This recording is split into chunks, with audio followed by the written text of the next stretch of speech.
किसी भी प्रकार की प्रतियोगिता परीक्षा हो जिसमें त्रिभुज से संबंधित प्रश्न पूछे जाते हैं, बहुत से बच्चों के मन में प्रश्न त्रिभुज के प्रकार के 3 प्रकार से 4 प्रकार के मन में विकल्प होते हैं। लेकिन त्रिभुज के बारे में कोई ज़्यादा टेंशन लेने का विषय नहीं होता है। सिर्फ त्रिभुज की आकृतियों के बारे में अंदाजा होना चाहिए। जैसे एक समबाहु त्रिभुज होता है, एक समद्विबाहु त्रिभुज होता है, एक समकोण त्रिभुज होता है और एक विषमबाहु त्रिभुज होता है। विषमबाहु की पहचान होती है सभी भुजाएं अलग अलग होती है। समकोण त्रिभुज की पहचान होती है कि एक सीधा कोण होता है, या सीधा कोण अगर बना हुआ चित्र है तो पहचान पाए।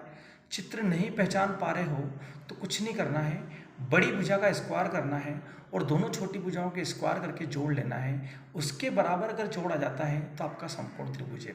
जैसे देख लीजिए 10 धाम 100 होते हैं, यहाँ देखिए 8 8 64 होते हैं और 6 6 36 होते हैं। 36 और 64 जोड़ते तो 100 बन जाते हैं। उसके जोड़ के बराबर अगर इसका जोड़ा जाता है तो समकोण त्रिभुज इसको मान लेना चाहिए। समद्विबाहु त्रिभुज की पहचान होती है जिसकी 2 भुजाएं बराबर होती है और एक भुजा अलग होती है। इस प्रकार समद्विबाहु होती है। समबाहु भुजा की पहचान होती है, समबाहु त्रिभुज की पहचान होती है, तीनों भुजाएं बराबर होती है। अब आपका टेंशन होता है कि हम करेंगे क्या। कुछ नहीं करना है, सिर्फ त्रिभुज का ज्ञान रखना है और परिमाप और क्षेत्रफल के बारे में जानकारी रखना है। परिमाप बहुत सरल है, सिर्फ समबाहु त्रिभुज में ही हम 3 गुणित भुजा लिखते हैं। बाकी परिमाप उसे कहते हैं सभी भुजाओं की जोड़, सभी भुजाओं का योग होता है, उसे कहते हैं अपन त्रिभुज का परिमाप। अतः त्रिभुज की भुजाओं का जो मैंने जोड़ करा है उसे हम परिमाप कहते हैं। ये त्रिभुज की तीनों भुजाओं की जोड़ ही है और त्रिभुज के चित्र आपके सामने बने हुए हैं। देख लीजिए 20 20 और 20 60 हो जाते हैं। 3 गुणित 20 लिखा बराबर, ये भी सही हुआ। यहाँ देख लीजिए 10 10 20 और 12 32 होते हैं, बिल्कुल ये 32 हैं। देख लीजिए यहाँ पर 6 न 8 10 और 8 18 बनते हैं, 6 जोड़ते तो 24 बन जाते हैं, 5 7 12 बनते और 8 12 8 20 बनते हैं। ये होती है परिमाप। परिमाप बहुत सरल होता है, सभी भुजाओं की जोड़ को ही परिमाप कहते हैं। चाहे कोई भी आकृति हो, त्रिभुज हो, चतुर्भुज हो, पंचभुज हो, षटभुज हो, जितनी भुजाएं होती है उन सभी भुजाओं की जोड़ को परिमाप कहते हैं। अब देख लीजिए क्षेत्रफल की बात आती है। त्रिभुज में क्षेत्रफल का देखा जाए तो 2 ही सूत्र याद रखना पड़ता है। एक तो ये वाला S minus A, S minus B, S minus C. S कौन होता है? एस एक अर्ध परिमाप होता है।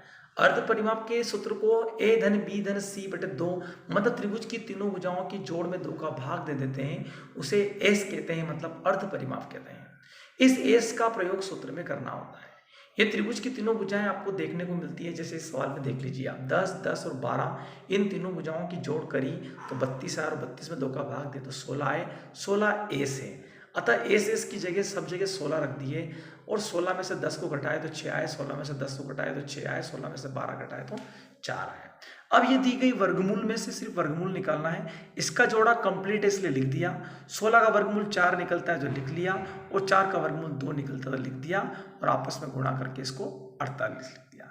मतलब मेरा कहने का तात्पर्य है कि आप त्रिभुज के सभी सूत्रों, सभी सवालों को इसी सूत्र से कर सकते हैं। एस बराबर ए धन बी धन सी बटे 2 और S minus B S minus C वाले से। त्रिभुज चाहे विषमबाहु हो, समबाहु हो, समकोण हो, समद्विबाहु हो, कुछ भी हो, इसी सूत्र से आप हल कर सकते हैं। फर्क इतना सा है कि अगर आप एक्स्ट्रा नॉलेज रखना चाहते हैं, आपकी याददाश्त अच्छी है, तो आप समकोण त्रिभुज वाले में 1/2 आधार गुणित ऊंचाई का सूत्र लगा के डायरेक्ट कर सकते हैं। आपकी याददाश्त के ऊपर डिपेंड करता है कि आप कितना याद रख पाते हैं। नहीं तो आपको मैंने बोला है कि त्रिभुज की 2 ही बातें याद रखना है, सभी भुजाओं का योग परिमाप होता है और S minus A, S minus B, S minus C वाला सूत्र से जितने भी त्रिभुज के सवाल है वो हल हो सकते हैं। अब आपकी याददाश्त अच्छी है तो आप जरूर इस तरीके से सूत्र याद सकते हैं। यह समबाहु त्रिभुज में लगता है, करनी 3/4 ए स्क्वायर, मतलब ए मतलब भुजा होती है। समबाहु त्रिभुज की सभी भुजाएं बराबर होती है तो उसे ए बोलते हैं। अतः 20 लिखकर उसको इस प्रकार से लिख दिया। 20 को 2 बार इसलिए लिखा गया कि 2 घात है इसकी, और 2 बार लिखकर काट दिया, 4 5 20 होते हैं। यहाँ पर इसकी 2 घात है जो यहाँ से उतारी जाएगी और इसको 2 बार लिखी जाएगी। 20 में 5 का गुणा किया 100 करनी 3, इसका आंसर आ गया। ये समबाहु त्रिभुज का तरीका है। अगर ये समबाहु त्रिभुज को आप इस सूत्र से भी करते तो आपका बिल्कुल यही 100 करनी 3 उत्तर आता।